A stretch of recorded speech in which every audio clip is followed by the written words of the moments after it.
Welcome back to the Now Morning Show. Our next topic is Public Service Week and the Public Service Excellence Awards.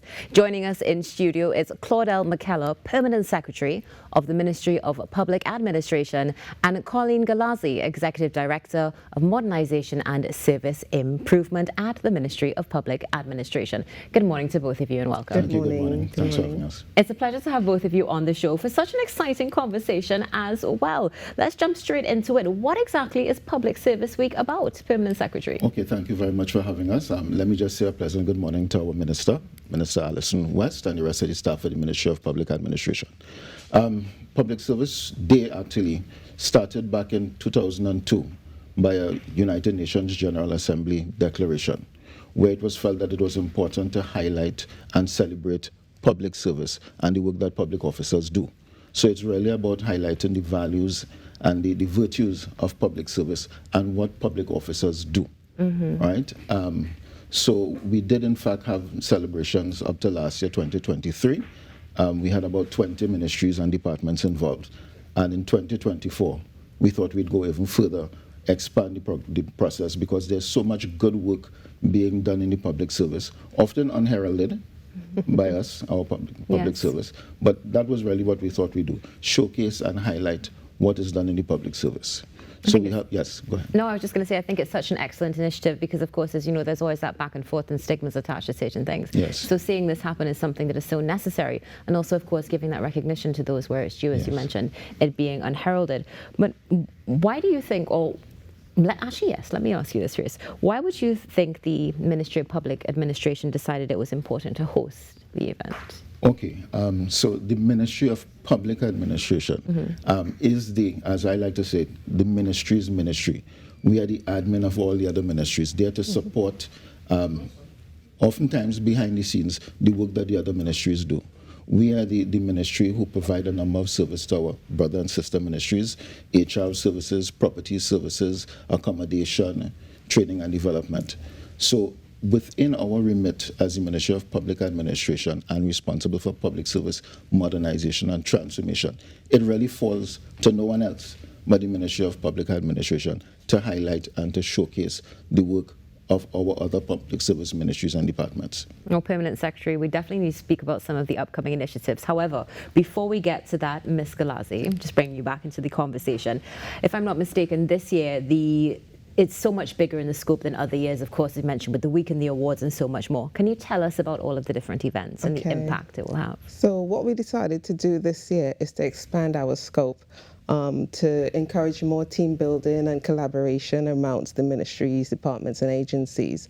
So this year we brought back two of our traditional events. That is the cricket ball, wind ball cricket tournament that was done amongst all of the ministries. We had approximately 600 players, both men and women, participating. 32 games, and the winner from coming out of the cricket tournament was the Ministry of Agriculture and Fisheries. We also had our curry duck cookout event. We had 17 teams that participated, and the Ministry of Tourism and Culture and Arts, they came out as the victorious winners for that event. This year we're also expanding to Tobago. We will be having our expo in Tobago on July the 5th at the Shore Park Center. So I have to be frank, I didn't expect to hear about curry duck and cricket. It sounds like it was a lot of fun. That is for sure. Did you take part? Are you taking part? I was there cheering on the troops and making sure that everything went well. I would have been right there with you, that is for sure. Ms. Gallazzi, tell us a little bit about the expo, some more about it, please. So on the expo will be taking place on Thursday this week, the 20th of June. The venue is at the Hyatt Regency. The expo starts at 9 a.m. to 5 p.m. We'd also be hosting our award ceremony, that's our public service award ceremony, to recognize those individuals who provide public services. Those are the employees of the various ministries. That will be taking place also at the Hyatt on the 20th of June from 10:35 to 11:35 a.m. On that day as well, we've also got initiatives with the HRMAT, that's the Human Resource Management Association of Trinidad and Tobago. They'll be offering free seminars on resume writing, job interviewing skills, etc. on that day as well. And persons can register for those events. So this is absolutely excellent because, I mean, you spoke about the awards, which definitely, of course, gets everybody excited. But then you spoke about the fact that you have HERMAT there, so you're looking into upskilling as well and continuing to refine that, which, of course, we always need. It doesn't matter how much time you spend, there's always something new to learn. So hats off for incorporating so much into this. But we need to get a bit back to the awards ceremony, particularly. Are we allowed to know who's being honoured? Well, we've got there's two categories of awards. We've got the Best Online Public Service, which I will announce here today. That will happen on Thursday. Of course. And we're also recognizing 16 public servants on Thursday as well. Excellent. Permanent Secretary, let's go back to something that you mentioned earlier, speaking about transformation. Right. Can we touch on that and some other of the upcoming initiatives? All right. So as I mentioned earlier, the Ministry of Public Administration, as part of its remit, is about modernizing and transforming the public service. Yes, we know we've heard so many anecdotal things about the public service and public officers.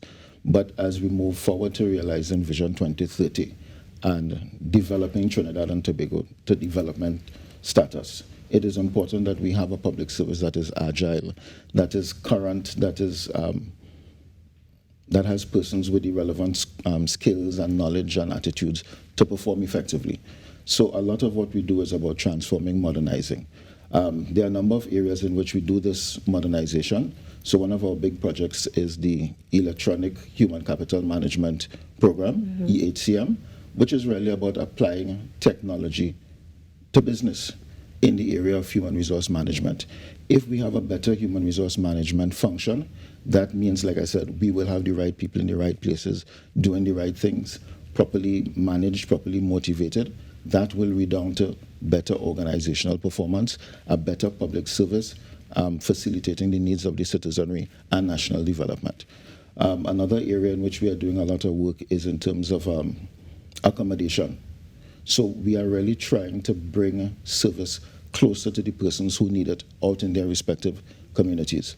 So we are currently working on introducing 2 new administrative complexes, one in Arima and one in Point Fortin. The work in Point Fortin was actually commissioned back in April, so we hope that in a very short space of time, we should be able to boast of an administrative complex in Point Fortin, where a number of services that were previously provided through different offices would be in one place, a virtual one-stop shop for government services. Of course, the introduction of the administrative complexes not only brings the service into one center, but it will redound to reducing government expenditure on rental accommodation. So it's service improvement, it's cost savings, it's efficiency. It's really beneficial to state and citizenry. We are doing a lot of work in the area of training and development across all streams of employees from leadership. So for example, even at the level of permanent secretary and deputy permanent secretaries, we are doing a lot of work in the area of leadership development, capacity building. We are also providing training for employees lower down the food chain. So at the forefront of that is our Public Service Academy, which is the central training agency for the public service. A big area that we are doing a lot of work in is the area of digitization of records. As you may be aware, we are in the era of digitalization, bringing government services online to the citizenry. Our citizens have been conducting business online for years. We are purchasing goods online, we are, gaming, all kinds of things. So it naturally follows that the state and state services should get online as well. We have an increasingly computer-savvy population, so it's just another step in that direction. So we are trying to become paperless.